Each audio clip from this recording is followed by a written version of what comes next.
With the race in Iowa and New Hampshire heating up, the Clinton campaign, as well as some of her close allies like super PACs for her, well, they've unleashed a new onslaught of attacks against Bernie Sanders. So what I'll do is I'll tell you what each of those attacks are, and then I'll go ahead and respond to each of them.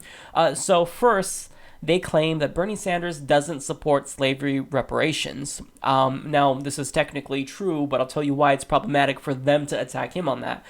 Furthermore, they state that Black lives don't matter to Bernie Sanders, and also it was insinuated that he is naive when it comes to U.S. relations with Iran, so we'll get to that. Now, she also implied that he's too idealistic. This is less of an attack, but I still want to address it to show you why it's problematic. So when it comes to the very first attack, so first and foremost, Bernie Sanders stated that he would not support reparations for the African American community because it would be too divisive and it wouldn't get past Congress. The Clinton campaign spokesman, Brian Fallon, hit him on this, saying, "We'll see over the coming weeks if he can explain these plans that he has laid out on healthcare. He hasn't said how he would achieve a single-payer system. He couldn't even get a public option with an entirety of Democratic Congress. When it comes to something like reparations, he dismisses it as completely unfeasible." Now, this would be a legitimate attack if Hillary Clinton herself was in favor of reparations, but when asked what her stance is on the issue, she said this: "I think we should start studying what investments we need to make in communities to help individuals and families and communities move forward.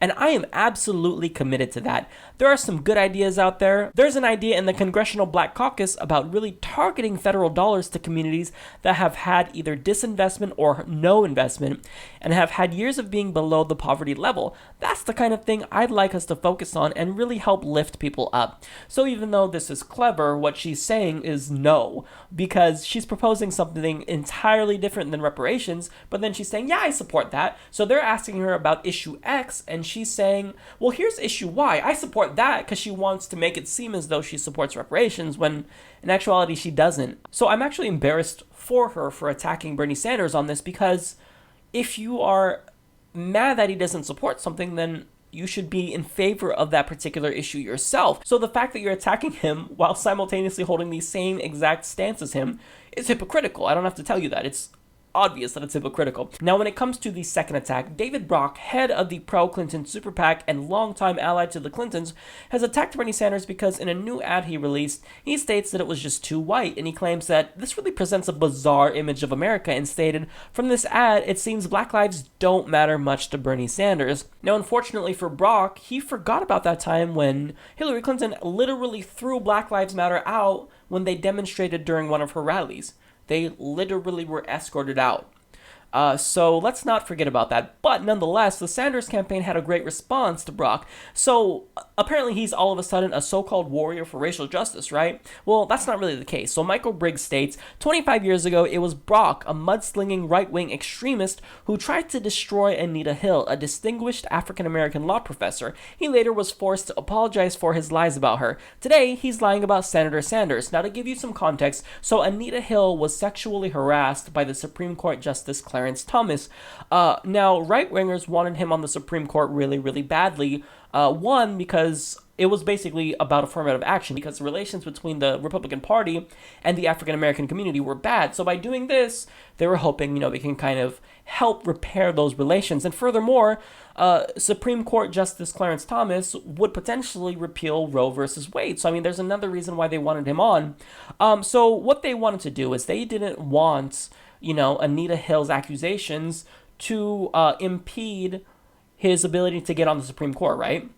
So they went on this tirade against her. They tried to paint her as delusional, and David Brock actually wrote a book titled The Real Anita Hill just to slander her. Now, he actually later recanted the claims made in this book because he said it was nothing more than character assassination, but it looks as though he did not learn his lesson. He's still assassinating people's characters. So now getting to the latest foreign policy attack. So the Clinton campaign released a letter penned by 10 foreign policy experts who critiqued Bernie Sanders for being naive when it comes to his statement on Iran.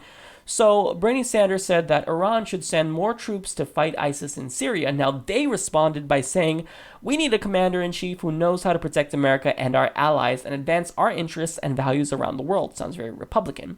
"The stakes are high. We are concerned that Senator Sanders has not thought through these crucial national security issues that can have profound consequences for our security." Now, there's two problems with this. First, they say that Sanders didn't think through these issues, which implies that he's naive. But he's thought through foreign policy issues more than Clinton. because if I remember correctly, she's the one who voted in favor of the Iraq War, and also she's in favor of a Syrian no-fly zone, which could potentially escalate tensions between the US and Russia, and maybe even lead to World War III. I'm not just fear-mongering. I mean, we don't want to shoot down a Russian plane if they violate this arbitrary no-fly zone that we decide to institute, right? And when asked about this, even at the third Democratic debate, she said, I don't think it's even going to come to that, which makes her incredibly naive. Now, furthermore, Iran and Russia are fighting against ISIS in Syria. So to say that you want to stop them from fighting ISIS is just completely and utterly ridiculous. I don't understand how you could be against that. So it's obvious that she hasn't thought through these policies. And now, as for the second problem, the signatories to this letter are actually part of the military-industrial complex. Several of them are actually literally military contractors. I'm not making this up. So these are people who benefit from war. They make more money the more we go to war, and Hillary Clinton is allowing them, people with a financial incentive, to critique Bernie Sanders on his foreign policy, to say, no, look, we need more war. She's basically saying that they are more legitimate than Bernie Sanders, even though they have that financial incentive to go to war. How crazy is this? Hillary, what are you thinking? This is going to look so bad. It's going to backfire so terribly, but she doesn't think when she makes these attacks. Now, finally, she implied that Bernie Sanders' plans are too ambitious and are too idealistic. Take a look. In theory isn't enough. A president has to deliver in reality. Now, the problem here is that she is making the same mistake she made in 2008 all over again. Here's what she said about Obama in 2008. Now, I could stand up here and say, let's just get everybody together. Let's get unified. The sky will open. The light will come down.